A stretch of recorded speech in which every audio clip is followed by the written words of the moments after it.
No, the move that Karpov was so unhappy with. Queen e8. He felt this was a critical error. Does the champion share his opinion on this move? Knight takes h6. So he did not see this move? He didn't. I didn't calculate it. I knew that it should won. I saw you playing very quickly this yeah, move over the board. I didn't calculate. It's just I saw several lines. Why it's winning? Because I have 7 pieces in the attack. 2 bishops, 2 knights, 2 rooks, and rooks is attacked to queen. He has some pieces protected. Okay, rook, 2 pawns, and bishop, and maybe queen. Okay, we can change, you know. It's an equal change. I change 1 attacking piece for 1 defensive piece, but I have enough pieces to make him. So, let's have a look. Knight takes. h6, he played c3, you know. And now, why didn't he take? Okay, if he takes here, it's very nice. I took knight takes d6. Now I can show you many good, interesting lines. Number 1, if he's trying to escape with his queen d7. Then I played queen g4. Queens. If he takes here, then bishop takes g7, mate. So bishop takes, queen takes. This is mate. Mate, yes. If he takes your queen with now. the rook, wait, so yes. Then check. And he cannot because of check, and this is pinned. The pawn is pinned, and the king g8 is a mate in several moves. Bishop h7, bishop g6, and queen h7 mate. If he takes my queen, then it's a very nice combination. Check, the only move. Check, check, king f7, bishop g6, check, king g8, the only moves. Bishop f5, bishop e6, king g8, bishop takes e5, check, and bishop takes b7. And so you have a nice investment, which is a rook up after, after this combination. Yes, and but it's not the end of the story. Actually, this line I saw at the board, but some other I found after. It proved that I was right, you know. In this position, he could go queen h5. Here I played rook g5. You cannot take here because knight f7 check and take the queen. If you take here, it's interesting, you know. Knight check. Check, king h8. Rook takes d1 and c3. And it looks very good for black because it's now the pawn is closed. Bishop is hanging, c2 is threatening. But suddenly knight f7 check, king g8, bishop g6, c takes b2, rook h5. And there is no defense. Wonderful. It's a mate. Again, mate. It's wonderful. It's mate again. So you had the feeling for this position? The feeling, yes. And final, I can show you the final. If he sacrificed queen, I mean, just in this position. If he sacrificed queen by playing queen takes e1, rook takes d6.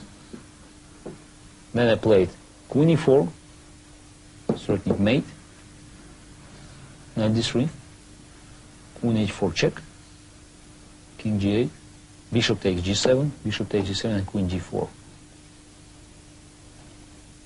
And no defense. The rook cannot defend because queen takes. Queen takes, and that's all. And this is over. All the pieces are disconnected. Yes, absolutely. And I don't think Karpov saw it, but he felt that it's bad. He didn't take my knight. He was confident in your calculations or in your feeling. Maybe in my feelings. He was just confident. He tried to close this bishop, you know. It's fine, but now this bishop is very strong. So first of all, you gave 1 piece. Now you're sacrificing another piece. Yeah, another piece. Okay, he killed this bishop, but this bishop now he cannot close it anymore.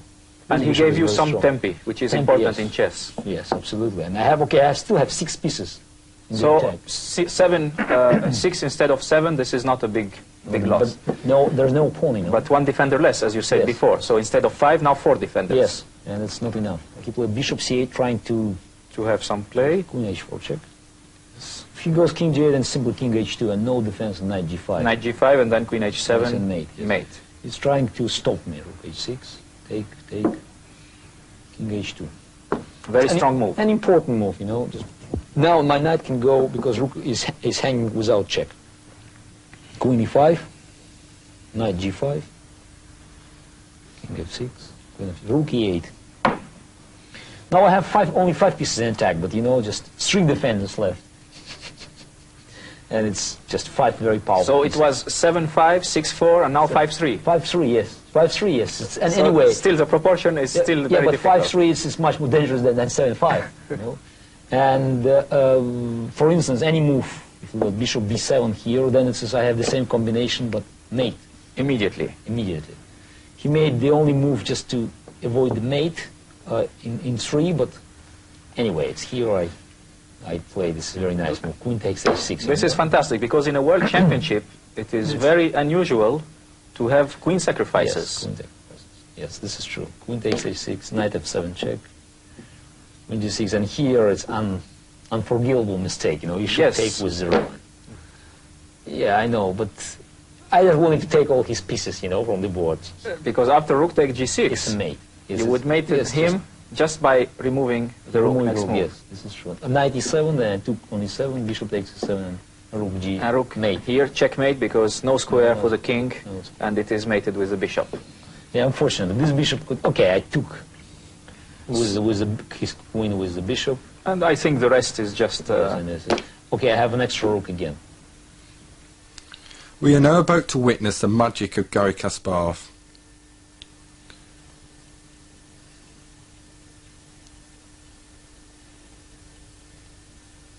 The world champion checks his calculations.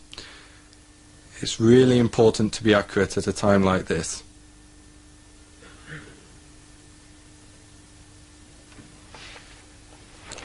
He has to restrain himself. Clearly, Kasparov's very excited here.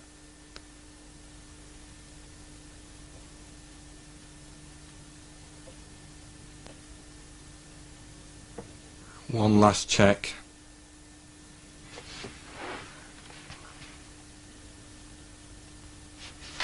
Now the incredible move. Queen takes h6, sacrificing the queen.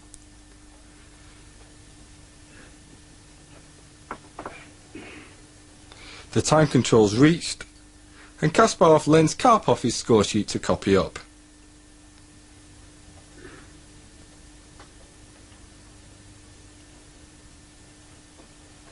And Karpov concedes. What an incredible game by Garry Kasparov.